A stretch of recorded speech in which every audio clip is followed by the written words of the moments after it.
조갑제 TV 시청자 여러분 안녕하십니까. 2019년 11월 26일 밤 10시 반입니다.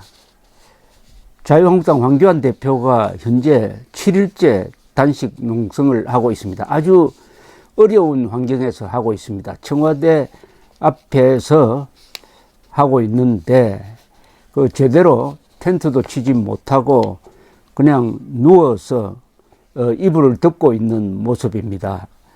그리고 날씨가 아주 차워지고 있습니다. 그런데 지금 자유한국당 지도부는 고민에 빠졌습니다.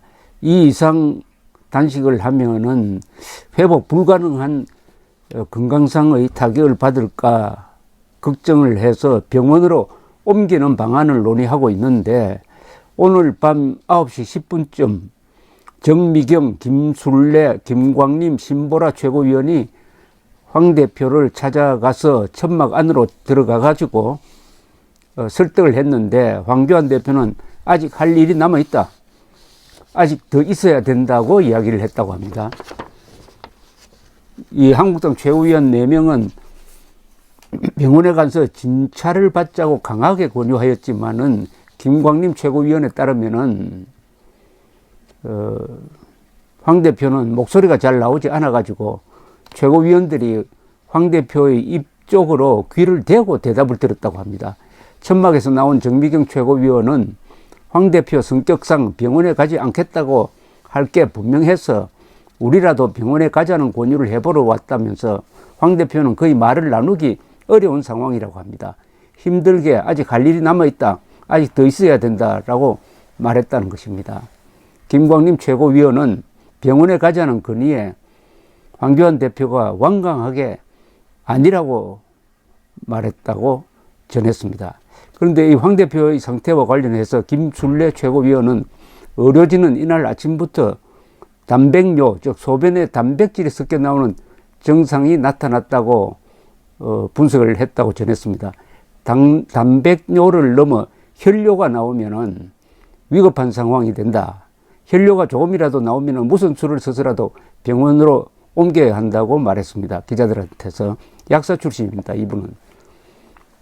황 대표는 정신적으로 버티고 있다 라고 전했습니다. 신보라 최고위원은 황 대표의 병원 이송을 당 지도부가 최대한 설득하겠다, 국민 여러분도 최대한 설득하고 지켜봐 주시면 좋겠다, 황 대표는 기운은 없지만 단식을 이어가겠다는 의지가 완강하다, 이렇게 이야기를 했습니다.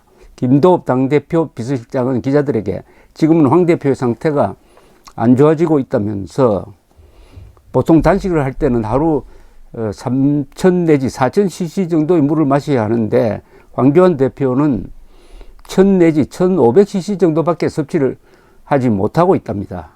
김 실장은 황 대표가 물을 많이 못 삼키다 보니 단백뇨 징후가 있는 것 같다, 혈압도 계속 떨어지고 있다, 이렇게 전했습니다. 황 대표가 단식 5제부터 기력이 확연히 떨어졌다면서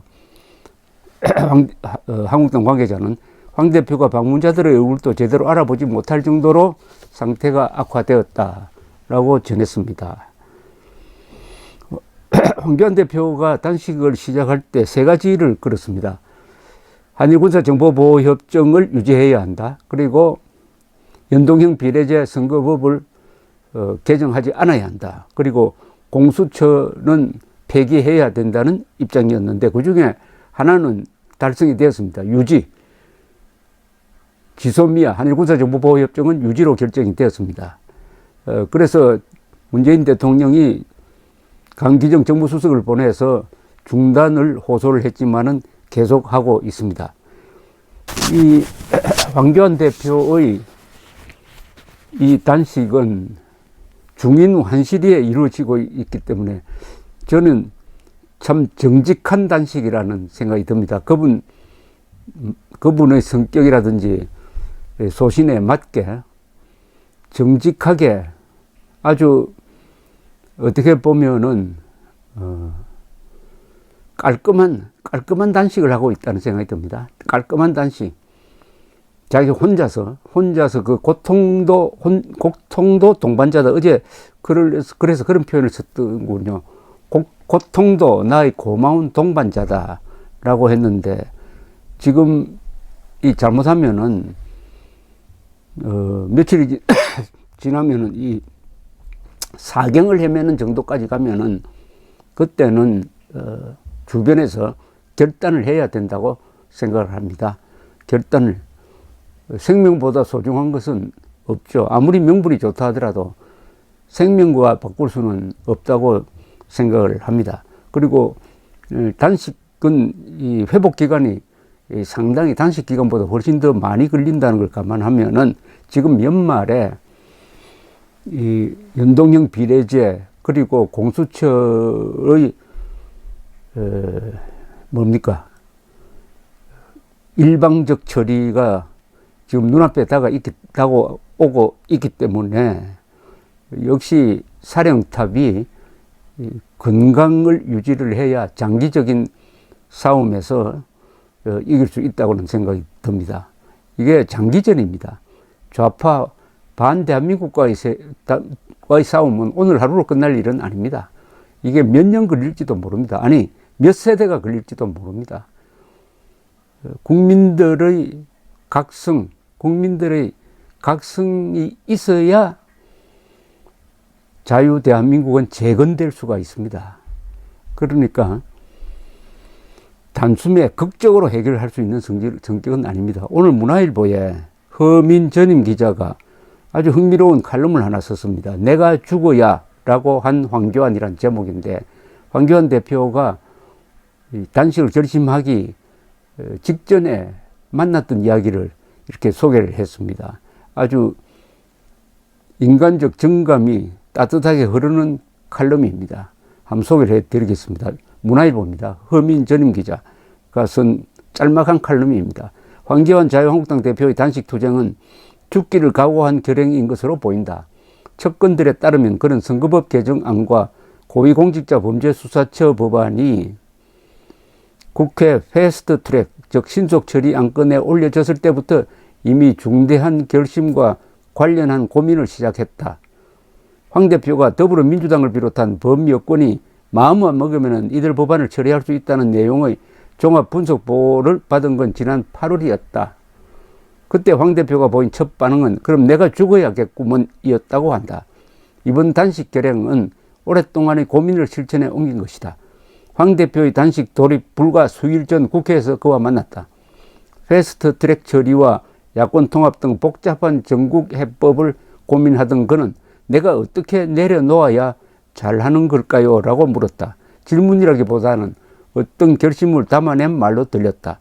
황 대표는 좌파 정권이 대한민국의 헌법적 가치를 뒤집는 그런 것을 용인해서는 안 된다면서 땅에 떨어져 썩어지는 하나의 미랄이 되겠다고 말하기도 했다.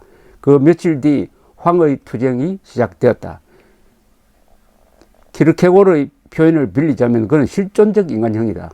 그날 평소보다 기력이 없어 보였던 게 단식을 앞두고 음식을 줄여가는 절식을 시작했기 때문 아니었을까 하는 생각도 든다.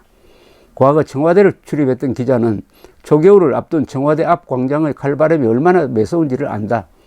한때 한파주의보까지 발효됐던 그곳의 새벽 체감 온도는 영하를 기록한다. 지난 24일부터 황 대표의 몸 상태는 확연하게 나빠졌다. 탈수 증세가 심각하고 혈압이 불안정하다.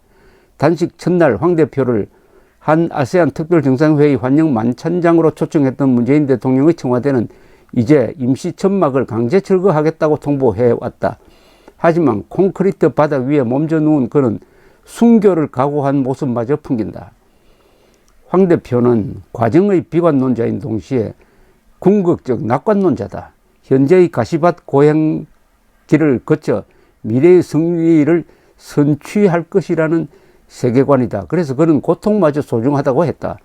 그에게 선거법 개정안과 연동된 공수처법은 좌파 장기집권 음모, 나아가 대한민국을 유사 전체주의로 안내할지도 모르는 지극히 체카스럽고 지극히 게슈타포스러운 악법으로 각인되어 있다. 체카는 소련의 비밀경찰이고 게슈타포는 히틀러의 비밀경찰입니다. 따라서 그의 단식 결심은 패스트트랙에 태워진 법안의 본회의 부의 일자가 다가오면서 구체화했다. 야권 통합 논의가 벽에 부닥치고 유승민 등 변혁 그룹이 자체 신당 창당을 추진하는 게 그의 결행을 재촉했을 수도 있다. 단식 7일째인 지금 황의 투쟁은 여당에까지 파장을 일으키고 있다.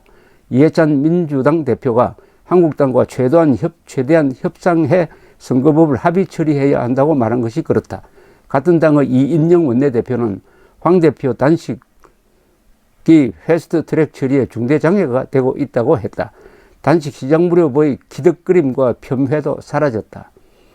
여권 내에서는 애당초 게임의 룰을 합의도 없이 밀어붙이는 데에 대한 부담이 있는 상황에서 순교를 각오한 제1야당 대표의 단식까지 모른 척 묻고 가기는 어렵다는 여론이 형성되는 분위기다.